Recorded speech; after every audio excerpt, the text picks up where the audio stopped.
It's 1936. Deep inside a medieval castle in Westphalia, Germany, SS guards watch as workers carefully install a vast stone mosaic across the floor of a circular chamber. 12 jagged rays spiral inward, forming a symbol the world was never meant to see, the Black Sun. But this story doesn't begin in the 20th century. Archaeologists have traced similar patterns back thousands of years, to Bronze Age carvings in northern Europe, to symbols etched into Viking runestones, even to fragments of ancient Mesopotamian tablets that spoke of hidden suns beneath the earth. Always concealed, always just out of reach. And here's the mystery. Every time the Black Sun resurfaces in history, it emerges in moments of collapse, when empires are crumbling, when wars erupt, and when rulers seek power in the shadows. Ask yourself, why does this symbol, ignored by textbooks, absent from mainstream history, reappear in the darkest corners of human events? Why were Nazi leaders obsessed with it? And why do whispers still claim it lingers today, hidden among modern elites, carved into private estates, and sealed away in collections the public will never see? Some call it a myth, others call it occult power.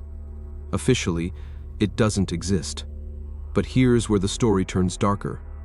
Because once you start pulling at the threads of the Black Sun, you find yourself staring into a history of secrecy, cover-ups, and symbols that refuse to die. And we're going to uncover why. Ancient roots, mythic origins long. Before medieval castles, long before Nazi fortresses, the Black Sun already had a place in the mythology of Europe's earliest tribes. Across the frozen plains of Scandinavia, Norse skalds spoke of two suns, one that gave life and one that devoured it. The first rose each morning. The second, hidden and unseen, waited to rise at the world's end. In Ragnarok, the great apocalypse of Norse myth, this hidden sun would burn not with light, but with darkness. Archaeologists in the 20th century unearthed carvings on Bronze Age stones in Denmark and Germany, spiral wheels, and 12-spoke discs etched into rock. Mainstream scholars often dismiss them as simple solar symbols, but radar scans of burial mounds in northern Europe revealed something stranger, overlapping circles forming patterns eerily similar to what we now call the Black Sun. And the pattern doesn't stop there. Fragments of Mesopotamian tablets, now sealed in museum basements, describe a sun beneath the earth, a source of power for kings who wish to rule forever, hidden, destructive, eternal.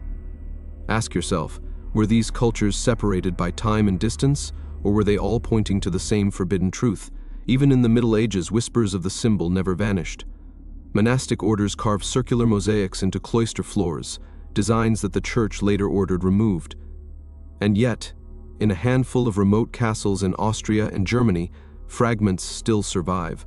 Circles within circles, suns that do not shine. So, what was the Black Sun to them? An artistic flourish, a warning, or a code preserved through centuries, passed in silence from one secret order to the next? And here's the chilling part: the deeper you look, the more the pattern repeats. From ancient kings to medieval monks, from Viking stones to hidden cathedrals, the Black Sun waits, concealed, yet never erased. But why? Why guard a symbol of darkness for thousands of years, unless its power meant something worth hiding? The occult renaissance by the 19th century, Europe was restless. Science was reshaping the world, but so was an obsession with what lay beyond science, myth, magic, and forgotten gods. Secret lodges and esoteric orders sprang up in every major city. Some chased enlightenment, others chased power. It's in this era that the Black Sun surfaces again, not carved on stones this time, but whispered about in the drawing rooms of secret societies. The Vril Society, for instance, an occult circle in Germany fascinated with hidden energy and ancient Aryan myths. The Thule Society followed soon after, its members convinced that ancient Nordic runes and forgotten solar cults held the key to shaping destiny itself. Ask yourself, why did these groups, operating in the shadows of Europe's elite, circle back to the same forgotten symbol? In one declassified German police file from the 1920s, officers reported confiscating esoteric diagrams from a Thule gathering among them, a 12-spoked sun wheel. And decades later, in a rare BBC interview, A historian noted how German officers obsessed over collecting manuscripts on lost civilizations, as though searching for a key that modern science had overlooked. To these societies, the Black Sun wasn't just history, it was a living current, a force, an inner power hidden behind the events that shape nations. But here's where the story darkens, because these weren't harmless intellectual circles. Many members of the Thule Society would later become architects of a movement that plunged the world into war. And the Black Sunance, a half-forgotten myth, was about to be carved into stone, given a new temple, and placed at the very heart of one of history's darkest regimes. So ask yourself, was the Black Sun merely a myth, revived by overzealous occultists, or were influential figures truly organizing rituals around it, convinced they could bend history with its power? And if they believed it, then who still believes it now? World War II and the Black Sun. By the 1930s, whispers had turned into stone. The Black Sun was no longer a symbol hidden in forgotten manuscripts or secret lodges. It became a physical reality, etched directly into the architecture of Nazi Germany. At the heart of this transformation stood Heinrich Himmler, head of the SS. He was not just a bureaucrat of terror. He was a believer in myth, ritual, and hidden power. His obsession with Germanic history led him to a castle in Westphalia, Wilsberg. Here, in the castle's north tower, Himmler commissioned something extraordinary, a vast stone mosaic set into the floor of a circular chamber. 12 dark rays spiraling inward, forming the unmistakable image of the Black Sun. Ask yourself, why, in the middle of a world war, would the regime divert resources to create a symbol in a castle floor? Why pour energy into myth when tanks and weapons were desperately needed? Some say the chamber was a meeting hall for SS officers. Others believe it was designed as a ritual space in a cult temple where Himmler's inner circle gathered to draw power from an ancient force. Museum staff today confirm that Wilsberg remains a site of restricted access. Visitors are allowed to see some rooms, but the North Tower is tightly controlled. And Allied soldiers who entered the castle in 1945 reported strange symbols, altered chambers, and records hastily destroyed in the final days of the war. And here's where the silence grows louder. For decades, no official photographs of the Black Sun mosaic were released. It wasn't until the late 20th century that images surfaced. Until then, it was almost as if the symbol didn't exist, almost as if someone wanted it forgotten, but forgotten it was not. Surviving documents, scattered testimonies, and the undeniable presence of that floor still beg the question, was Wilsberg simply a meeting place, or was it something far darker, a ritual chamber for the SS, a place where myth and war blurred into one? And if the Black Sun was at the center of their vision, what did? They believe it promised victory, power, or the rebirth of a world after its destruction. Post-war shadows. In 1945, the Third Reich collapsed in fire and rubble. Its symbols were banned, its leaders hunted down, and on paper, the Black Sun disappeared with it. But symbols don't die that easily. Whispers began to spread. In the late 1940s and early 1950s, strange reports surfaced from South America, Argentina, Chile, and Brazil. Locals spoke of European men arriving with wealth, influence, and secrets. In the villas of the Andes, some claimed to see familiar emblems carved discreetly into stone. A sun of 12 spokes, a wheel without light, the Black Sun. Could these have been the remnants of Himmler's circle, carrying their beliefs across the ocean? Declassified intelligence adds fuel to the mystery. In a 1960s-era FOIA release, U.S. documents referenced occult practices observed among German Uyghur communities. The files don't give specifics, but they do mention rituals, gatherings, and symbols connected to pre-war esoteric traditions. Ask this question: why would American intelligence, at the height of the Cold War, bother tracking a medieval symbol unless it still mattered? Unless they believed it represented something more than superstition? The pattern becomes clear. From Bronze Age stones to medieval cloisters, from Nazi castles to South American exile villas, the Black Sun never vanishes. It simply shifts hands, moving through history like a shadow passed from one generation to the next. And here's the unsettling part. If a symbol survives wars, borders, and centuries of suppression, does that mean it carries no meaning, or does it mean its meaning is too dangerous to reveal? By the mid-20th century, the black sun had become almost invisible to the public. No mainstream reports, no academic studies, silence. But silence, as history shows, is not the same as absence. And as the Cold War deepened, the black sun would begin to surface again quietly, carefully, in circles of influence where secrecy was a way of life. Modern elites and the black sun today, most people have never even heard of the black sun. Textbooks ignore it, museums rarely mention it, and when they do, it's dismissed as a Nazi relic, nothing more. But look closely, and the symbol reappears in the strangest places. In private art collections, sealed away from the public, curators whisper about sun-wheel designs resurfacing in underground auctions. In Eastern Europe, oligarchs have been photographed with tattoos echoing the same 12-rayed pattern. In certain villas and estates belonging to billionaires, visitors claim to have seen mosaics embedded discreetly into floor circles, within circles, almost identical to the stone chamber at Wilsberg. Ask yourself, why do billionaires collect this imagery in private, yet never speak of it publicly?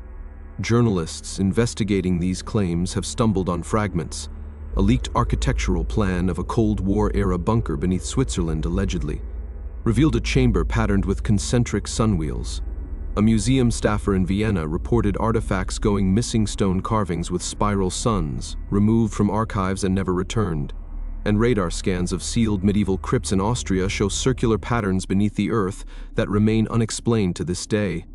But here's the strange part, almost none of this reaches mainstream headlines. Photographs are scarce, reports vanish, and when pressed, officials deny any connection at all. Appeal to silence. If nothing is there, why the secrecy? Some argue it's a coincidence, a fascination with ancient art. Others whisper its continuity, a symbol that has outlived empires, because it still belongs to those who wield influence in silence. Are we witnessing a harmless private obsession, or the survival of an elite cult, carrying forward a symbol meant for the end of ages? And if that's the case, then what exactly are they preparing for? Pattern and power. When you step back and trace the arc of history, the pattern becomes impossible to ignore.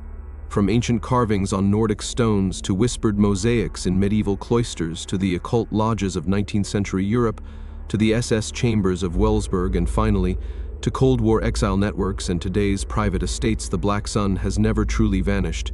It waits, it resurfaces, always at the edges of upheaval. Think about it. Bronze Age tribes invoked it during times of famine and war. Medieval monks hid it when the church was cracking down on heresy. Secret societies revived it when Europe stood on the brink of revolution. The Nazis emblazoned it at the very center of their order while plunging the world into destruction.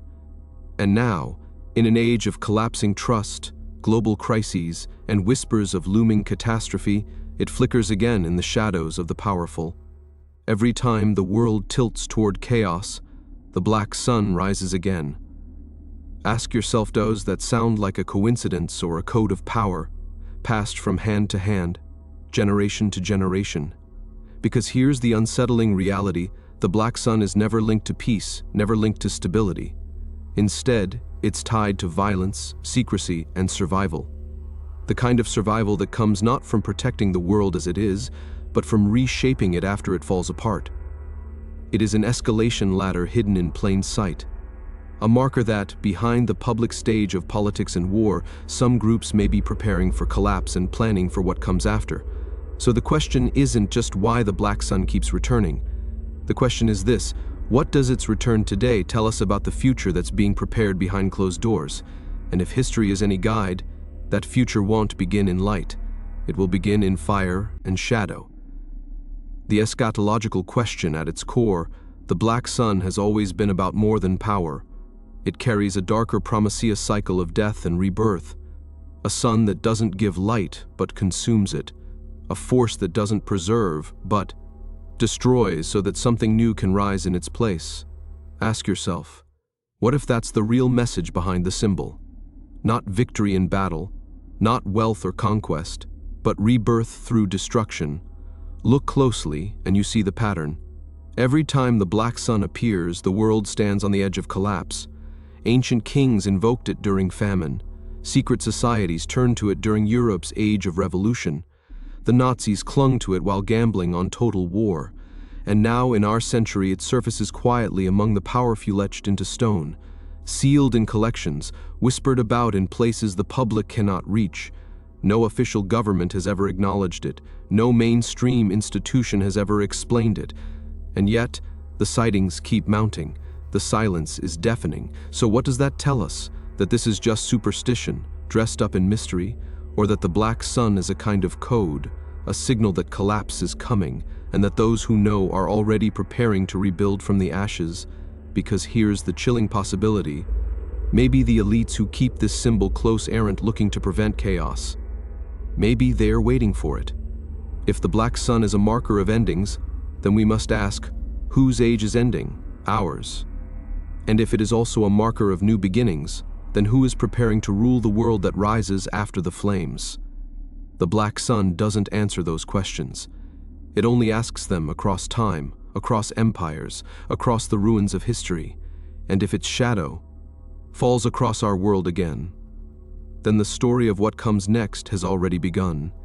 Forbidden history is not about answers handed down from on high. It's about questions too dangerous, too inconvenient, too disruptive for the mainstream to ask. That's what we do here. We gather the fragments the official record ignores, we connect the dots others dismiss, and we look into the shadows where history, power, and secrecy overlap. You've just seen how a single symbol, the black sun, has threaded itself through empires, through war machines, through intelligence networks, and now into the private worlds of modern elites. But remember, this is only one piece of a larger puzzle.